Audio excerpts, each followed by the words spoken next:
Good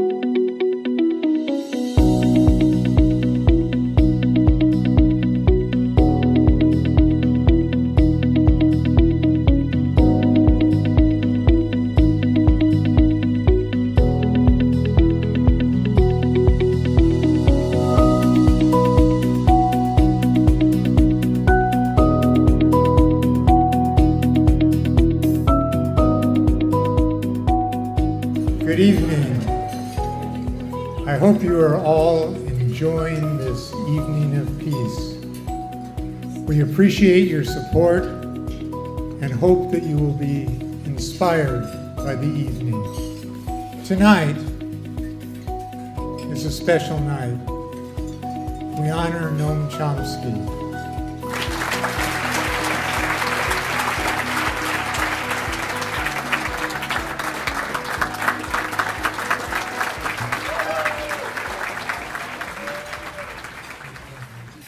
Well, it's superfluous for me to say how much I'm honored and pleased to receive this distinguished award and to be able to join the wonderful list of people, my friend Dan Ellsberg and others who've contributed so much to the difficult, ongoing, necessary search for peace and justice. On an occasion like this, what instantly and forcefully comes to mind is August 6, 1945, a day that will never be forgotten by those who were alive then and had their eyes open, a day that I personally remember all too well. If I can add a personal anecdote, I, at that time, was a counselor in a summer camp. The news came in the morning to the assembled campers and counselors, and then everyone went off to their usual activities, a baseball game, whatever it might be. I was so stunned by it, both by the event and the reaction, that I simply took off and went off into the woods and stayed alone for 3 or 4 hours, just thinking about what it all meant. Finally came back, and those two, what David calls that terrible silence in one of his evocative poems, was overwhelming. And since that time, these two demons are haunting over everything that goes on in one form or another, both the event and the terrible silence. And I'm sure all of you are haunted in one form or another by the same two demons. It was on that day that we learned that human intelligence had devised the means to bring the human experiment of 200,000 years to an inglorious end. It was never seriously in doubt that the capacity to destroy would escalate and that it would diffuse to many other hands, increasing the threat of self-annihilation. On that day in 1945, humanity entered into a new era, the nuclear age, one that's unlikely to last very long. Either we will soon bring it to an end, or it's likely to bring us to an end. It was not understood at the time, but a second and no less critical new era was beginning at the same time, a new geological epoch, what geologists call the Anthropocene, an epoch defined by extreme human impact on the environment. By now it's understood that we're well into this new epoch, But there has been disagreement among scientists about when changes became so extreme, when was the kind of point of inflection to signal its onset. A couple of months ago, the official working group on the Anthropocene reached a conclusion on the matter, recommending to the International Geological Congress that the dawn of the Anthropocene should be given the same date, the end of World War II, August 1945. According to their analysis then, the Anthropocene and the nuclear age coincide, posing a dual threat to the perpetuation of organized human life.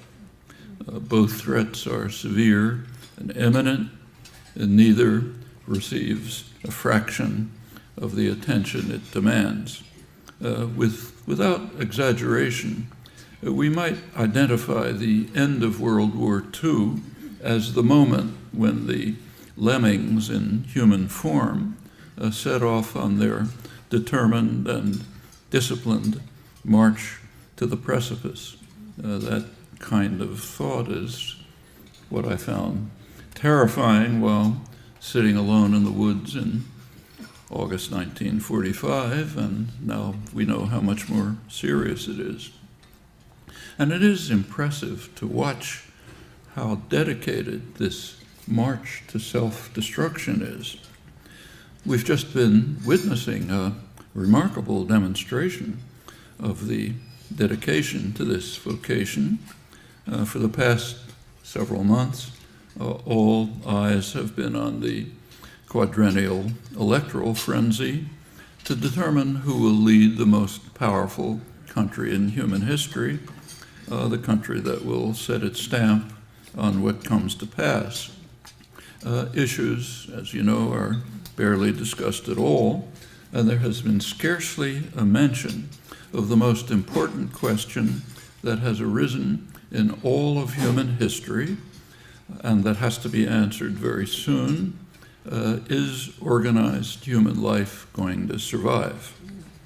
On the growing threat, and it is growing, of nuclear war and on nuclear policies generally, there have been a few scattered phrases which are hardly encouraging.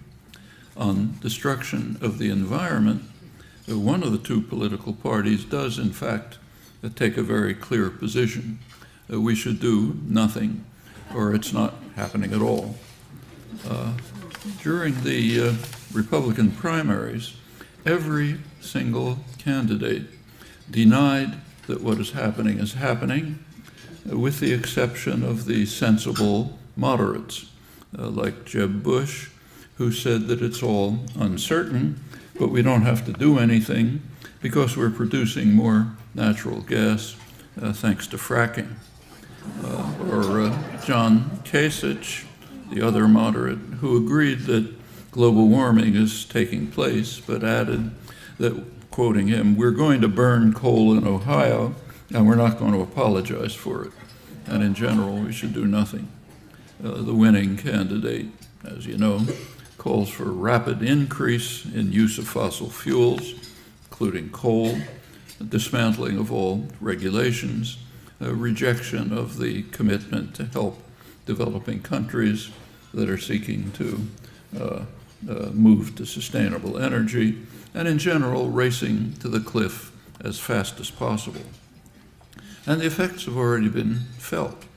The COP21 Paris negotiations agreement, they've just gone into force. The date was accelerated by concern that a Republican victory in November might dismantle what little has been achieved. And Republican denialism already had a significant impact.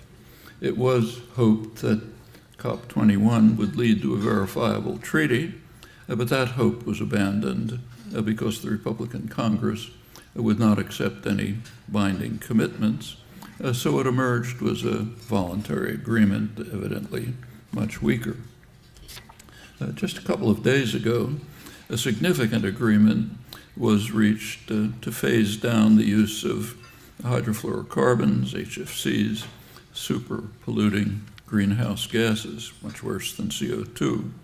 It is delayed for India and Pakistan, where increasing heat, which is making much of the country unlivable, and shocking poverty make cheap air conditioners a desperate necessity. And the right response is quite evident. The rich countries should provide subsidies to accelerate the provision of advanced non-HFC devices, the ones we use here, very limited cost. But nothing like that seems to have been proposed, and if it were, it would go the way of a verifiable COP21 treaty. When you think about this, it's hard to find appropriate words to express the fact that in the most powerful country in world history, with a decisive impact on world affairs, a major political organization is quite literally dedicated to the destruction of much of life on Earth, including us. That might seem to be an unfair comment, but a little reflection will show that it is not. And worse still, these astonishing facts pass with virtually no comment. The twin demons again. Well, I won't take time to sample the record, familiar to you, I'm sure, and not our topic here, but it's nevertheless worth at least recalling how imminent and dramatic the problem is. So let's just take one example that's not much discussed. Every year, about 25 million people flee from the effect of disasters such as floods and storms, the predicted effect of global warming. That's one person every second, considerably more than the miserable victims fleeing from war and terror. And the numbers are bound to increase with the rise of sea levels, very likely not far off. Very recently, as you may have read, and particularly ominous, are recent discoveries about the rate of melting of the huge Antarctic glaciers, which could raise sea levels by several feet quite quickly. In Bangladesh alone, mostly a low-lying coastal plain, tens of millions are expected to be forced to flee in coming decades simply because of sea level rise. With some justice, Bangladesh's leading climate scientist says that these migrants should have the right to move to the countries from which all these greenhouse gases have been coming. Millions should be able to go to the United States alone. All of this is a coming so-called refugee crisis that makes today's pale into insignificance, and it's also a profound moral crisis for the rich societies, which will only intensify as Himalayan glaciers melt, already happening, threatening the water supply of South Asia. We're already hundreds of millions of people lack adequate drinking water. But all of this, and far more, does not even reach the sidelines while the game of triviality and vulgarity commands obsessive attention. And when we turn to our topic here, the picture's not more encouraging. It should be an imperative for an educated citizen, any educated citizen, to review carefully the history of the nuclear age. It's a harrowing experience for anyone who's willing to endure the painful record of missed opportunities and near misses, sometimes from accident and error, in a few shocking cases that are not well enough known, from recklessness. And the threat is growing right now, ominously. Escape from catastrophe for 70 years has been a near miracle, and such miracles cannot be trusted to perpetuate. And new information is appearing regularly about how lucky we are to have survived so far. As I'm sure you all know, the doomsday clock of the Bulletin of Atomic Scientists has been moved 2 minutes closer to midnight, to the point 3 minutes to midnight, where it last was in the early 1980s during a major war scare, about which we have recently, very recently, learned more. So to recall the basic facts, in 1983, the Reagan administration launched what was called Operation Able Archer to probe Russian defenses, simulating attacks on Russia, including nuclear attacks. It happened to be a moment of grave international tensions. Among other threat escalations, Pershing II nuclear missiles were being installed in Germany with a short flight time, a few minutes to Russian territory. And we now know, didn't know this before, that Soviet specialists feared that they had a range of 2,500 kilometers, which would have posed a direct threat to the leadership in Moscow. At the same time, Griffin cruise missiles, although slower, could reach Moscow and also could fly low enough to avoid Soviet radar, leaving the Soviet nuclear command vulnerable to a decapitating first strike. I'm actually quoting from a new study by the National Security Archive, which has significant new information about Able Archer. A couple of years ago, with the declassification of Russian archives, it was learned that, not too surprisingly, the Russians took Able Archer pretty seriously. There has been uncertainty, however, about how much was understood in Washington. The National Security Archive has been trying for many years to have the record declassified, and they've now partially succeeded. The record reveals that Washington recognized very quickly that Able Archer was bringing the world to the verge of terminal war. A presidential board was established, which concluded right away that the CIA had been mistaken in its judgment that the Russians recognized Able Archer to be just an exercise. On quite the contrary, I'll quote the words of the board, the Russians took Able Archer so seriously that it may have inadvertently placed our relations with the Soviet Union on a hair trigger. That means we were on the verge of nuclear war, which of course means terminal nuclear war, terminal for everyone. These newly released documents have other revelations. They reveal that U.S. intelligence determined that the Russians were mobilizing forces to what they call an unusual level of alert, which according to protocol, U.S. protocol, meant that the U.S. should have reacted in kind. One high U.S. Air Force officer, Leonard Perutz, decided on his own not to follow prescribed procedures and to do nothing, as the record says, perhaps averting terminal war.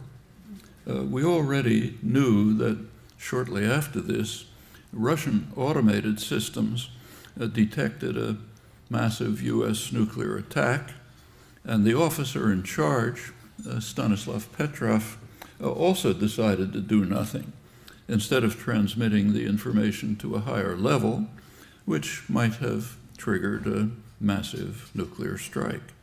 So Perutz and Petrov, therefore, belong to the honor roll of men who decided that the species should survive, joining Vasily Arkhipov, who blocked orders to launch nuclear torpedoes, nuclear-tipped torpedoes, when Russian submarines were under attack during a very tense moment of the Cuban Missile Crisis, which could have easily had escalating effects without limit No doubt there are others whose names are unknown. I've just been reading drafts of Dan Ellsberg's long-awaited book on nuclear strategy, which he was kind enough to send me, though I'm not sure that kind is the right word. It's an appalling record, beginning early on. Dan may be talking about it himself, so I won't say much. But one of the most frightening parts is Dan's 1960 inquiries into the sophisticated fail-safe mechanisms that had been devised to prevent accidental launch of nuclear weapons by pilots. And Dan, for the first time, undertook to investigate these mechanisms at forward air bases. And he was able to show that also, although they might have looked good on paper, in practice, the mechanisms had fatal flaws, and pilots were in fact ready to launch a nuclear war under circumstances that were not at all unlikely to arise. This adds another chapter to the horrifying record of near misses and missed opportunities. And that record was already appalling enough, including fatal flaws of command and control that could have been terminal. Some of them are recounted in a memoir by B-52 pilot, Major Don Clausen. He took part in the missions, the Chrome Dome missions, during the Cuban Missile Crisis. It was a mission of B-52s on airborne alert with, I'm quoting him, nuclear weapons on board and ready to use. His own conclusion is that we were damned lucky that we didn't blow up the world, and no thanks to the political or military leadership of this country. Clausen reports that he flew 15 24-hour Chrome Dome missions, and that the official commanders, I'm quoting him, did not possess the capability to prevent a rogue crew or crew member from arming and releasing their thermonuclear weapons, or even from broadcasting a mission that would have sent off the entire airborne alert force without possibility of recall. And once the crew was airborne, carrying thermonuclear weapons, he writes, it would have been possible to arm and drop them all with no further input from the ground. There was no inhibitor on any of these systems. SAC, the Strategic Air Command, was technically in charge, but appears to have had little control. And the deciders, so-called, who were pondering the fate of the world at the XCOM meetings in Washington, apparently knew even less. That's a conclusion that is underscored rather bitterly in an oral history of this period by General David Birchinall, who commanded the operation. His attitude toward the civilian leaders is pretty shocking, maybe justified. Well, I was pretty skeptical when I read Major Clausen's account, but skepticism fades pretty rapidly when, after reading Dan's chilling discoveries about sub-delegation of authority, much of it authorized directly by President Eisenhower and presumably by his successors, who are much less knowledgeable about military affairs than he was. It's on such decisions that the fate of organized human society has relied all too often in the nuclear age, and it simply cannot go on. But it is going on, in fact, with mounting threats, partly in Syria, where proposals by John McCain and Clinton advisors Michel Flournoy and Mike Morrell, if they were implemented, it could easily lead to uncontrollable escalation. But the main tensions are on the Russian border, with highly provocative actions on both sides, along with ominous military buildups. One can only imagine with trepidation the command and control flaws that might suddenly become lethal any minute, literally. Jets, military jets buzzing each other, and all provocative military actions a couple hundred meters from the Russian border and so on. Notice that all of this is at the Russian border. It's not at the Mexican border, where even the remotest hint of such a threat, it would have led to nuclear war long ago, and we'd be done. We should at least be asking why the threats are at the Russian border, and more generally, what were the opportunities for a global security system with the collapse of the Soviet Union in 1991? Well, the two sides at the time had conflicting visions.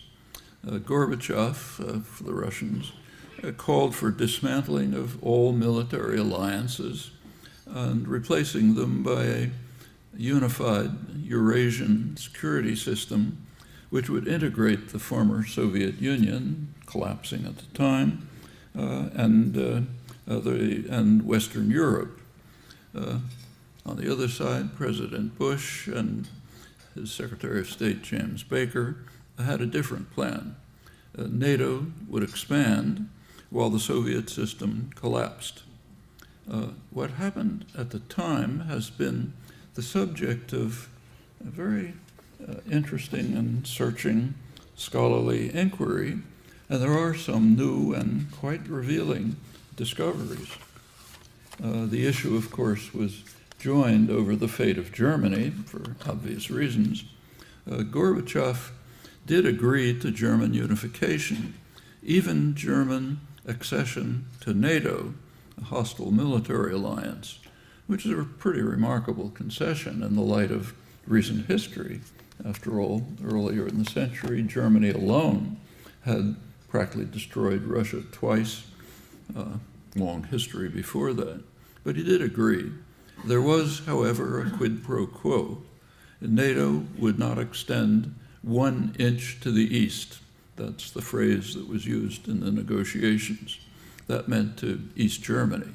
There was no discussion of anything beyond, and if it was contemplated, it was only in secret on the US side. Well, Bush and Baker agreed to this, but only verbally. It was a gentleman's agreement, handshake, not in writing. And NATO instantly expanded to East Germany in violation of the pledge. But as Bush and Baker correctly stated, they were not violating a written commitment, just a gentleman's agreement. Well, there's a rich scholarly literature seeking to determine exactly what was going on at the time. And there has been one primary open question that's been debated. What is it that Bush and Baker intended in doing this? There's actually a persuasive answer to this question that's just been given, a very recent article in the MIT Harvard Journal, International Security, by Joshua Itzkowitz-Shifrinson. Did a lot of new archival studies, and they indicate pretty clearly that the Bush-Baker verbal commitments to Gorbachev were very explicitly designed to mislead Gorbachev while U.S. dominance extended to the east. It's a matter of some significance that shouldn't be confined to the dry prose of a scholarly journal. Well, under Clinton, NATO expanded farther to the east in 2008, apparently later. NATO even offered membership to Ukraine, a highly provocative move, right at the geostrategic heartland of Russia, quite apart from long historical and cultural connections. George Kennan and other senior statesmen had warned right at the beginning that NATO enlargement would be what they called a tragic mistake, a policy error of historic proportions. It's now contributing to rising tensions on the Russian border, raising a risk of nuclear war that is not slight. The options in 1991 were another in a long series of missed opportunities to move from confrontation to cooperation, opening ways to eliminate the scourge of nuclear weapons entirely, and also to move on to a more peaceful world. It's not the only case, and some of the earlier ones from very early in the Cold War and since offer quite suggestive lessons for today. One of the most intriguing was an offer by Stalin in 1952 to permit unification of Germany on condition that it not join NATO, and perhaps leading to elections that were certain to have inclined Germany to the West. At the time, the most vocal support for exploring the opportunity was by a very respected and influential analyst, James Warburg, in his book, Germany, Key to Peace. He was ignored, and the scattered later references to this have mostly elicited ridicule, as I found myself several times. Declassification of Russian archives a couple of years ago has led to some serious rethinking of this matter. One of the leading scholars of the Soviet Union, bitterly anti-communist Soviet scholar Adam Ulam, he observed that, I'll quote him after the archives came out, Washington wasted little effort in flatly rejecting Moscow's initiative on grounds that were embarrassingly unconvincing, as in fact Warburg had shown right at the time. Ulam's own judgment is that what he calls the basic question remains open. Was Stalin genuinely ready to sacrifice the newly created German Democratic Republic, East Germany, on the altar of real democracy, with consequences that could have been enormous? Cold War historian Melvin Leffler, one of the most distinguished Cold War historians, also citing Russian archives, points out that Lavrenti Beria, the sinister, brutal head of the secret police, proposed that the Kremlin offer the West a deal on the unification and neutralization of Germany, agreeing to sacrifice the East German communist regime to reduce East-West tensions and improve internal political and economic conditions in Russia. There's a spate of recent scholarship cited by these Russian archival releases, which has sought to show that Stalin never meant what he proposed. There was a good way to find out at the time, to take him up on the proposal, but that was not seriously tried. And to my knowledge, scholarly inquiry has focused on whether Stalin was serious, and not on a question more significant to us. Why was there no effort to find out? And it's not the only time by any means. This raises an interesting question highly relevant to nuclear destruction. At the time, the United States basically faced no threats, but there was a potential threat. ICBMs with hydrogen bomb warheads, not yet developed by, say, 1950, but in the offing. And that raises a question whether there could have been a treaty negotiation with the Russians which would have eliminated the only serious threat to the security of the United States and, in fact, the survival of the world. There's an interesting study of this by McGeorge Bundy, the standard scholarly study of the history of nuclear weapons, and he does devote 2 or 3 sentences to it in the middle of the book. He points out that he had access to high-level classified material. He said he could not find even a staff paper raising the question whether there should be an effort to eliminate the only potential serious threat to U.S. security and survival. It's not the only case. One of the striking features of the Pentagon Papers Dan released is that you find cases like this over and over. Well, there have been other opportunities. How real, we don't know. They weren't seriously explored.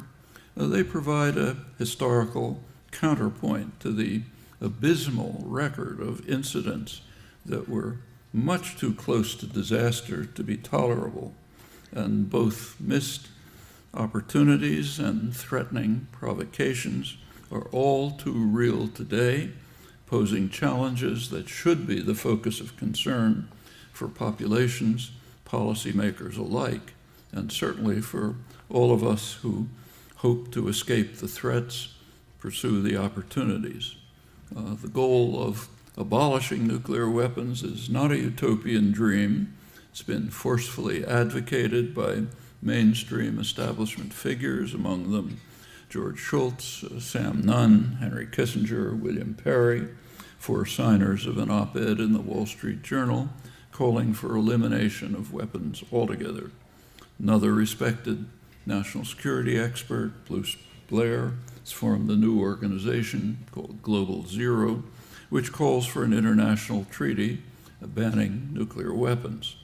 The International Court of Justice came close to that stand in its 1996 advisory opinion on the legality of the threat or use of nuclear weapons. This month, for the first time, the United Nations is considering a resolution to launch negotiations, I'll quote, on a legally binding instrument to prohibit nuclear weapons, leading towards their total elimination. The resolution is sponsored by Brazil, Austria, Ireland, Mexico, Nigeria, South Africa, and it's expected to win the support of more than 120 states. But without large-scale public support, it will pass into oblivion, just like the other lost opportunities. And the same holds regarding the steps that should be taken right now to reduce the international tensions that are escalating the threat of nuclear war. There are steps that can be taken, that must be taken, if we are to dispel the oncoming storm that may consume us all.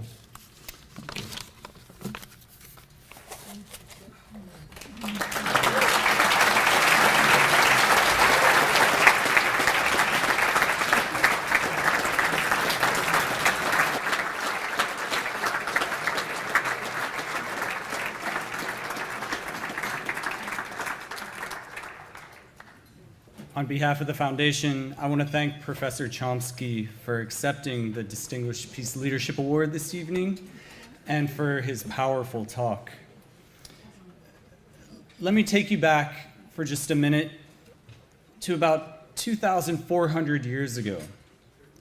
It's a long time, but it's when Alexander the Great ruled in the 4th century BC. He spent most of his ruling years at war. And if he had decided at that time to spend $1 million per day, every single day, up until today, on his war efforts, he still would not have spent $1 trillion. Yet that's how much the US plans to spend on modernizing its nuclear arsenal over the next 30 years. Think about that, $1 million per day for over 2,400 years, and it still wouldn't equal our nuclear weapons budget for the next 30 years. It's staggering, and it's a frightening statistic. At NAPF, we believe that we as a people need to humanize, not modernize. Modernize sounds nice, right? But what's it mean? It means new nuclear warheads, nuclear-armed submarines, land-based missiles, bomber aircraft, some of which are proposed to be deployed until the 2080s. It means smaller, more precise weapons that many argue can be considered more usable on the battlefield, lowering the threshold for nuclear weapons use. It means many of our country's top scientific minds will be focused on mass destruction. Now imagine a world in which the US and the world's other 8 nuclear-armed nations directed their nuclear weapons funding instead to address human needs. We could provide tens of thousands of scholarships for young people to attend college. I think there's a few people here tonight who might think that's a good idea.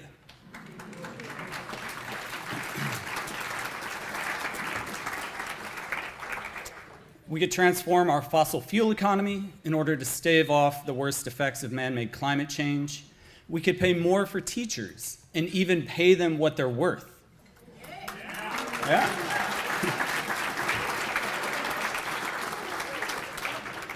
My daughter's elementary school right here in Santa Barbara might have to lay off its librarian this year.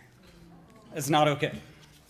So I could probably name 1 trillion ways in which this money could be better spent, but the point is this: if the US doesn't stop modernizing and take seriously its legal and its moral obligations to negotiate in good faith for nuclear disarmament, neither will the other 8 nations. We've got to work toward total global nuclear disarmament. And here at NAPF, we never lose sight of our mission to achieve a world free of nuclear weapons. We also actively oppose each nuclear modernization program as it rears its ugly head in Congress. There's no up and down vote on whether to spend $1 trillion.